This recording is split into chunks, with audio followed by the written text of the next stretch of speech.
Hello viewers. आज से मैं मॉडर्न हिस्ट्री का सीरीज स्टार्ट कर रही हूँ। और अगर हम बात करें भारतीय स्वतंत्रता संग्राम के इतिहास के बारे में, तो इसमें सबसे इम्पोर्टेंट नाम है महात्मा गांधी का। और मॉडर्न हिस्ट्री में अगर चैप्टर्स की बात करें तो उसमें गांधी युग सबसे मोस्ट इम्पॉर्टेंट चैप्टर है, जहाँ से हर एग्जाम में सवाल पूछे जाते हैं। और इस वीडियो में गांधी युग से संबंधित सारे महत्वपूर्ण सवालों को शामिल किया गया है, जो आपके हर एग्जाम के लिए बहुत ही ज़्यादा इम्पोर्टेंट हैं। तो क्योंकि गांधी जी का इतिहास बहुत ही ज़्यादा बड़ा है, तो इस वीडियो में मैं गांधी जी का जो पहला चरण है, जो कि है 1869 से लेकर 1915 तक, यहाँ पे आप 15 कर लें, जितने भी महत्वपूर्ण सवाल हैं उसे डिटेल में मैंने इस वीडियो में कवर किया है। और इस वीडियो में जितने भी सवाल हैं वो एनसीईआरटी बेस्ड हैं, जहां से यूपीएससी, स्टेट पीसीएस के साथ साथ अन्य एग्जाम्स में भी सवाल पूछे जाते हैं, क्योंकि वो बेसिक बुक है आपके किसी भी एग्जाम के प्रिपरेशन के लिए। तो चलिए हम स्टार्ट करते हैं गांधी युग। तो यहाँ पर देखिए, गांधी जी के बारे में सबसे पहले आपको बेसिक जानकारी होना जरूरी है। गांधी जी, जिनका जन्म हुआ था 2 अक्टूबर 1869 को गुजरात के पोरबंदर में। इनकी मृत्यु हुई थी 30 जनवरी 1948 को। नाथूराम गॉडसे के द्वारा उनकी हत्या कर दी गई थी। यहाँ पर एक चीज़ याद रखें, ये 30 जनवरी दो कारणों से इम्पोर्टेंट है। पहला तो उनकी हत्या हुई थी, उस दिन मृत्यु हुई थी 30 जनवरी 1948 को, और इसी के याद में इस दिन मनाया जाता है शहीद दिवस। शहीद दिवस, तो ध्यान रखें, शहीद दिवस किनकी याद में मनाया जाता है? तो गांधी जी की मृत्यु के दिन ही मनाया जाता है शहीद दिवस। कब? 30 जनवरी को। गांधी जी का पूरा नाम है मोहनदास करमचंद गांधी। माता का नाम पुतलीबाई, पिता का नाम है करमचंद गांधी। गांधी जी की शादी 13 वर्ष की उम्र में ही हो गई थी। किनसे? कस्तूरबा गांधी से। किस वर्ष में? वर्ष 1882 में। चलिए, तो ये थी बेसिक कुछ जानकारी गांधी जी के बारे में। अब हम समझते हैं उनके शिक्षा से संबंधित बातों को। तो गांधी जी की प्रारंभिक शिक्षा की बात करें तो वो हुई थी गुजरात के राजकोट से। और किस कॉलेज से उन्होंने पढ़ाई की थी? तो वर्ष 1887 में उन्होंने सामलदास कॉलेज भावनगर में एडमिशन लिया था। आप 66 बीपीएससी का पेपर देखेंगे तो उसमें सामलदास कॉलेज भी था। तो ये काफ़ी टफ लेवल का सवाल हो जाता है, तो इसीलिए आप काफ़ी डीप में पढ़ाई करें। 1887 में सामलदास कॉलेज में एडमिशन लेने के बाद उन्होंने एक साल पढ़ाई किया। उसके बाद वो बैरिस्टर की पढ़ाई करने के लिए, बैरिस्टर की पढ़ाई का मतलब हुआ कि कानून की पढ़ाई, कानून की पढ़ाई करने के लिए वो 4 सितंबर 1888 को इनर टेम्पल लंदन इंग्लैंड चले गए। वहाँ पर 3 साल पढ़ाई करने के बाद 1891 में उनकी बैरिस्टर की पढ़ाई पूरी हो गई और वो वापस भारत आ गए। वर्ष 1893 उनके जीवन का सबसे महत्वपूर्ण वर्ष है, जिन्होंने उनके जीवन को कम्प्लीटली परिवर्तित कर दिया। तो क्यों खास है 1893, उसे हम देखते हैं। तो यहाँ देखिए, यहाँ पर सवाल है कि किस वर्ष गांधी जी दक्षिण अफ्रीका गए थे? तो वर्ष 1893 में वो दक्षिण अफ्रीका गए थे। मोस्ट इम्पॉर्टेंट वर्ष है। अच्छा, यहाँ पर सवाल उठता है कि क्यों गए थे? तो गुजरात के एक व्यापारी थे, दादा अब्दुल्ला। उनका मुकदमा लड़ने के लिए वो दक्षिण अफ्रीका के डबरन में गए थे। उस वर्ष उनकी आयु की बात करें तो उनकी आयु थी 24 वर्ष। ये देखिए, ये इनकी इमेज है सूट पहने हुए दक्षिण अफ्रीका की। यही वो वर्ष है जब उनके जीवन की सबसे बड़ी दुर्घटना होती है, और वो दुर्घटना है गांधी जी की रेल वाली घटना। क्या हुआ था उस दिन? तो वो दिन था 7 जून 1893 का। गांधी जी दक्षिण अफ्रीका से प्रिटोरिया जा रहे थे। उनके पास प्रथम श्रेणी की टिकट होने के बावजूद भी उन्हें पीटर मॉरिट्सबर्ग स्टेशन पर फेंक दिया गया। यहाँ पर सवाल ये उठता है कि प्रथम श्रेणी की टिकट होने के बावजूद भी उन्हें ट्रेन से क्यों फेंक दिया गया?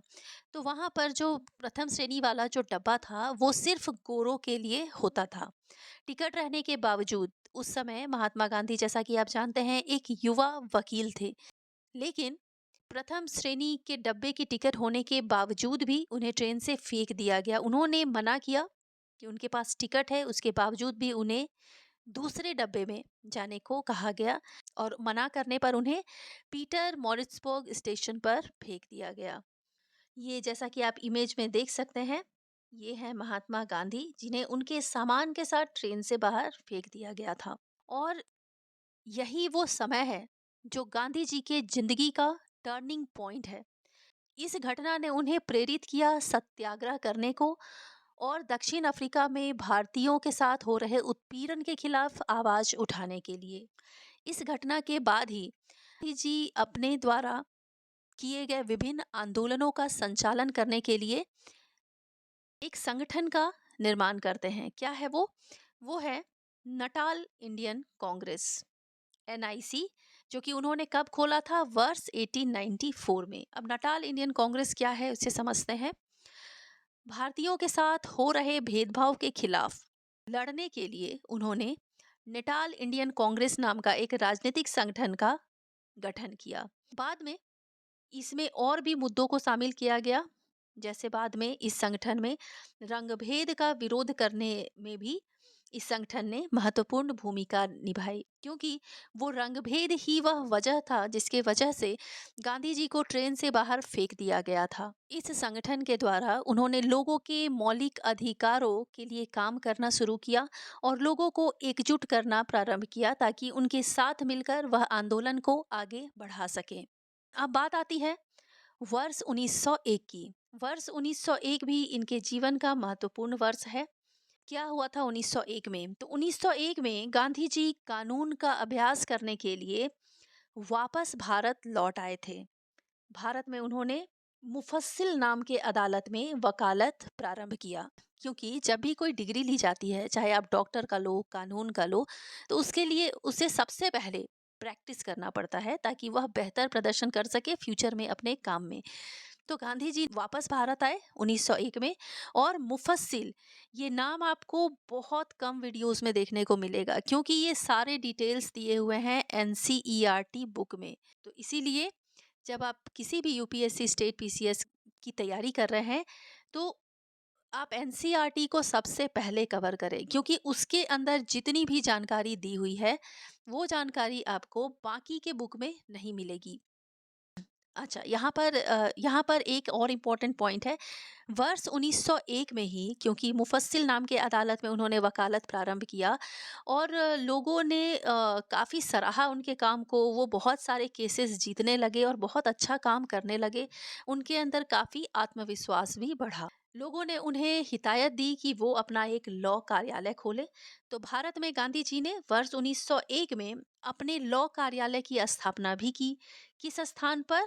तो बम्बई में की। अब बात आती है वर्ष 1904 की। 1901 के बाद 1904। 1904 गांधी जी के जीवन में क्यों महत्वपूर्ण था? तो वर्ष 1904 में गांधी जी ने किसकी स्थापना की? फिनिक्स फार्म की स्थापना की। तो यहाँ पर सवाल उठता है कि उन्होंने फिनिक्स फार्म की स्थापना किस उद्देश्य से की? तो वहाँ रहकर वो ब्रिटिश सरकार के खिलाफ अहिंसक आंदोलन, क्योंकि आप जानते हैं कि गांधी जी सत्य और अहिंसा के रास्ते पर चलते थे और वह सत्याग्रह में विश्वास करते थे। सत्याग्रह का मतलब होता है सत्य और अहिंसा के साथ आग्रह करना, किसी भी बात को मनवाने के लिए सत्य के रास्ते पर चलकर सरकार को मनाना, यही मतलब होता है सत्याग्रह का। तो गांधी जी ने फिनिक्स फार्म की स्थापना क्यों की? क्योंकि वहां रहकर वो ब्रिटिश सरकार के खिलाफ अहिंसक आंदोलनों का संचालन करते थे। चलिए, अब एक और इम्पोर्टेंट नाम है गांधी जी के जीवन का, जो कि है चार्ल्स एंड्रयूज। कौन थे ये? तो गांधी जी के साथ दक्षिण अफ्रीका के फिनिक्स फार्म में चार्ल्स एंड्रयूज रहते थे और ये दोनों बहुत करीबी मित्र थे। चार्ल्स एंड्रयूज वो व्यक्ति थे जो हर रूप से भारतीय होना चाहते थे और गांधी जी और चार्ल्स एंड्रयूज के विचार बहुत ज्यादा मिलते थे। चार्ल्स एंड्रयूज को गांधी जी ने उपाधि दी थी दीन बंधु की। यहाँ पर एक मोस्ट इम्पॉर्टेंट पॉइंट देख लेते हैं जो कि हमारे वर्तमान से संबंधित है। ये वही दक्षिण अफ्रीका था जहाँ पर गांधी जी को ट्रेन से फेंका गया था, लेकिन वर्तमान में वही दक्षिण अफ्रीका ने गांधी जी के फिनिक्स फॉर्म को राष्ट्रीय धरोहर स्थल घोषित किया है। ये बहुत ही इंपॉर्टेंट पॉइंट है आपके मेंस एग्जाम में। अगर इससे रिलेटेड गांधी जी से सवाल से रिलेटेड क्वेश्चन आए तो आप ये पॉइंट उसमें डाल सकते हैं। सवाल उठता है कि फिनिक्स फार्म की स्थापना गांधी जी ने क्यों की थी, क्या रीजन था उसके पीछे। तो यहाँ से गांधी जी ब्रिटिश सरकार के खिलाफ अहिंसक आंदोलन का संचालन करते थे। इसका उद्देश्य था लोगों को अहिंसक सत्याग्रह के लिए प्रशिक्षित और तैयार करना। यहाँ पर वर्ड है सत्याग्रह।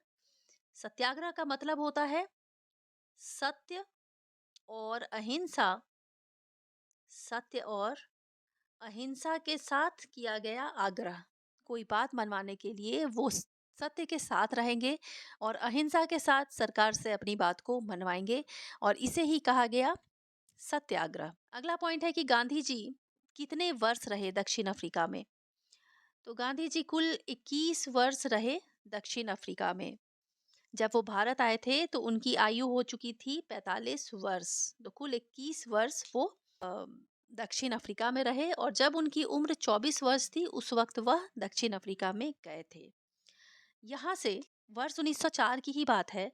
दक्षिण अफ्रीका में गांधी जी ने एक पत्रिका का प्रकाशन किया। ये पत्रिका है इंडियन ओपिनियन। मोस्ट इम्पॉर्टेंट है, बहुत सारे एग्जाम्स में पूछा जा चुका है। और इसे 4 भाषाओं में इंडियन ओपिनियन पत्रिका का प्रकाशन किया गया, गुजराती, हिंदी, अंग्रेजी और तमिल। इसके बाद बात आती है वर्ष 1909 की। वर्ष 1909 में दक्षिण अफ्रीका में ही महात्मा गांधी ने एक पुस्तक लिखी। उसका नाम था हिंद स्वराज। पुस्तक उन्होंने कहाँ पर लिखी, तो एक जहाज में लिखी, क्योंकि ये वो समय था जब गांधी जी इंग्लैंड से दक्षिण अफ्रीका जा रहे थे। इसी यात्रा के दौरान उन्होंने जहाज में ही हिंद स्वराज पुस्तक को लिखा। अगला सवाल है कि टॉल्स्टॉय फार्म की स्थापना गांधी जी ने किस वर्ष किया था। तो इसकी स्थापना गांधी जी ने किया था वर्ष 1910 में। इसमें उन्होंने एक व्यक्ति की मदद ली थी जो थे हरमन कालेनबाख, और एक आदर्शवादी समुदाय की स्थापना के लिए इन्होंने टॉल्स्टॉय फार्म की स्थापना की थी। अगला सवाल है कि दक्षिण अफ्रीका ने ही गांधी जी को महात्मा बनाया, ये कथन किसका है। तो इम्पोर्टेंट क्वेश्चन है। ये कथन कहा है चंद्रन देव नेशन ने वर्ष 1914 में। अब बात करते हैं वर्ष 1915 की। यहाँ पे सवाल है गांधी जी दक्षिण अफ्रीका से भारत किस वर्ष आए थे। तो वर्ष 1915 में वो भारत आए थे, लेकिन वो कौन सा तारीख है जिस दिन वो भारत आए थे। तो ये मोस्ट इम्पोर्टेंट तारीख है 9 जनवरी 1915 को दक्षिण अफ्रीका से गांधी जी भारत आए थे। तो 9 जनवरी क्यों इम्पोर्टेंट है, क्योंकि वर्तमान में इसी 9 जनवरी को मनाया जाता है प्रवासी दिवस के रूप में। प्रवासी का मतलब होता है कि वे लोग जो भारत से जाकर बाहर में दूसरे देश में रहते हैं उन्हें ही प्रवासी कहा जाता है। तो गांधी जी 9 जनवरी 1915 को भारत आए थे, जिनकी याद में वर्तमान में प्रवासी दिवस प्रत्येक वर्ष 9 जनवरी को मनाया जाता है। अब बात आती है गांधी के जीवन का प्रथम सत्याग्रह। तो ध्यान रखिएगा कि अगर ये सवाल पूछा जाए कि गांधी जी ने अपने जीवन में, ये जीवन शब्द जब क्वेश्चन में रहे तब आप 1906 देंगे, क्योंकि गांधी जी के जीवन का जो पहला सत्याग्रह है उसका प्रयोग उन्होंने वर्ष 1906 में किया था। किस वजह से किया था, तो परवाना कानून के विरुद्ध किया था। अब यह परवाना कानून क्या है ये हम समझेंगे, लेकिन एक और पॉइंट आप समझ लीजिए कि 1906 में उन्होंने जीवन का पहला सत्याग्रह किया था। लेकिन अगर भारत के संदर्भ में पूछा जाए कि गांधी जी का पहला सत्याग्रह का प्रयोग क्या था, तो वो था 1917 में किया गया चंपारण सत्याग्रह। तो भारत के संदर्भ में पूछा जाए तो वर्ष 1917, और उनके संपूर्ण जीवन के संदर्भ का पहला सत्याग्रह पूछा जाए तो आप 1906 देंगे, यहाँ कंफ्यूज नहीं होंगे। तो अब देखते हैं ये वो कौन सा कानून था जिसके विरुद्ध गांधी जी ने अपने जीवन का पहला सत्याग्रह किया था। तो ये था परवाना कानून। क्या है ये परवाना कानून। जोहान्सबर्ग नामक स्थान पर, जोहान्सबर्ग नाम का एक स्थान पर जो कि दक्षिण अफ्रीका का है, वहाँ पर एक कानून बनाया गया। वो कानून ये था कि वहाँ पर एशियाई लोगों पर प्रतिबंध लगा दिया गया और उससे संबंधित एक अध्यादेश भी जारी किया गया। इसी के विरुद्ध महात्मा गांधी ने अपने जीवन का पहला सत्याग्रह किया था वर्ष 1906 में। इसके बाद वर्ष 1909 की बात आती है तो गांधी जी ने एक पुस्तक लिखी थी जो कि है हिंद स्वराज। बहुत ही इम्पोर्टेंट पुस्तक है। इसे इसे उन्होंने 1909 में लिखा था और ये पश्चिमी के आधुनिकता की एक आलोचना से संबंधित पुस्तक है। अगला सवाल है कि गांधी जी दक्षिण अफ्रीका में पहली बार जेल किस वर्ष गए थे? तो वर्ष 1908 में गए थे और कुल मिलाकर वह 6 बार जेल गए थे दक्षिण अफ्रीका में। अगला सवाल देखते हैं कि केसरे हिंद की उपाधि गांधी जी को कब मिली? तो ये मिली वर्ष 1915 में। किसके द्वारा मिली? तो पेनसेस्ट के लॉर्ड हार्डिंग के द्वारा उन्हें दिया गया। तो सवाल ये उठता है कि गांधी जी को आखिर केसरी हिंद की उपाधि क्यों दी गई? तो बात है फर्स्ट वर्ल्ड वार की जो कि 1914 में प्रारंभ हुआ था। उसमें गांधी जी ने लोगों को बहुत ज़्यादा प्रोत्साहित किया था सेना में भर्ती होने के लिए, जिसकी वजह से लॉर्ड हार्डिंग ने गांधी जी को केसरे हिंद की उपाधि दी थी। फर्स्ट वर्ल्ड वार कब हुआ था? तो 1914 से लेके 1918 तक फर्स्ट वर्ल्ड वॉर हुआ अब था। हम देखते हैं दक्षिण अफ्रीका में गांधी जी का योगदान एंग्लो बोअर युद्ध में जो कि कब हुआ था? 1899 से लेकर 1902 में। ये सब ऐसे सवाल हैं जो बहुत ही टफ लेवल के सवाल हैं और बहुत रेयर पूछे जाते हैं। लेकिन आजकल एग्जाम्स इतना ज़्यादा डायनामिक होते जा रहा है कि अब आपको डायनामिक क्वेश्चंस भी प्रिपेयर करके जाना होगा। तो एंग्लो बोअर युद्ध कब हुआ था? 1899 से 1902 के बीच में। कहाँ पर? तो दक्षिण अफ्रीका में। इस युद्ध में गांधी जी का क्या योगदान था? तो इस युद्ध में गांधी जी ने स्वास्थ्य कर्मी के तौर पर अंग्रेजों की मदद की थी। अंग्रेजों के समर्थन के लिए गांधी जी ने 1100 स्वयं सेवकों के एम्बुलेंस कोर की स्थापना की थी। लेकिन ऐसा गांधी जी ने क्यों किया था? उनका एक ही मकसद था कि इन सब कार्य के वजह से हो सकता है कि भारतीयों की जो स्थिति है वो कुछ बेहतर हो जाए, जिस वजह से उन्होंने ये कार्य किया था। लेकिन इसके बाद भी कुछ भी ऐसा परिवर्तन नहीं आया भारतीयों की स्थिति में। चलिए अब देखते हैं, ये भी मोस्ट इम्पोर्टेंट सवाल है। क्या है द ग्रेट मार्च? यहाँ पर आप द लगा लें। द ग्रेट मार्च क्या है जो कि गांधी जी से संबंधित है? तो दक्षिण अफ्रीका में महात्मा गांधी ने द ग्रेट मार्च किस वर्ष किया था? तो ये डेट इम्पोर्टेंट है, मोस्ट इम्पोर्टेंट है। वर्ष 1913 में गांधी जी ने अफ्रीका में द ग्रेट मार्च किया था। लेकिन क्यों किया था?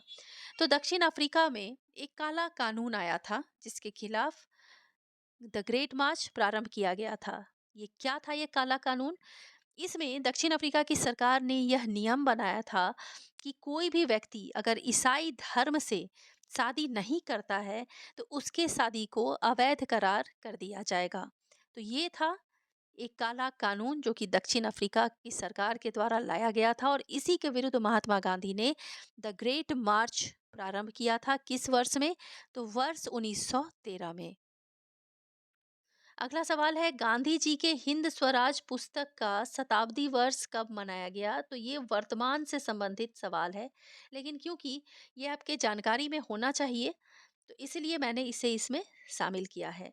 तो हिंद स्वराज पुस्तक गांधी जी ने कब लिखी थी? वर्ष 1909 में लिखी थी। कहाँ पर? कहाँ पर लिखी थी? जहाज में लिखी थी।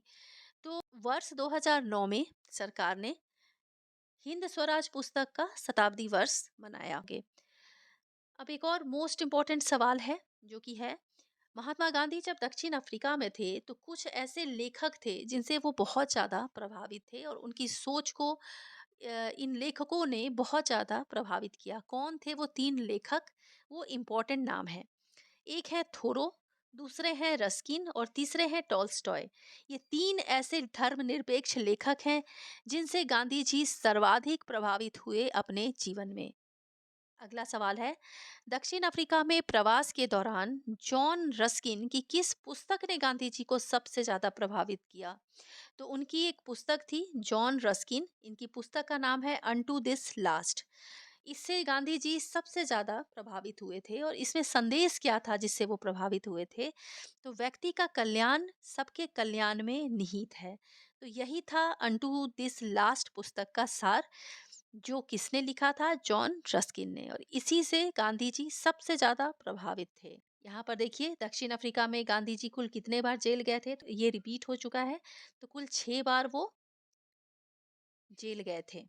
ये गांधी जी की इमेज है जेल के अंदर की। तो महात्मा गांधी के दक्षिण अफ्रीका प्रवास से संबंधित जितने भी महत्वपूर्ण सवाल थे, उसे मैंने इस वीडियो में कवर करवा दिया है। 99% चांस है कि इस वीडियो के बाहर सवाल नहीं आएंगे, क्योंकि सारे इम्पोर्टेंट पॉइंट्स को इसमें कवर करवा दिया गया है। तो इसे मैंने, आप जिस तरह नोट्स बनाते हैं, मैंने उसी फॉर्म में इस वीडियो को बनाया है। आप इसे नोट डाउन कर लें। मिलती हूँ अपने नेक्स्ट वीडियो में एक और इम्पोर्टेंट टॉपिक के साथ। टिल देन आप पढ़ाई करते रहें।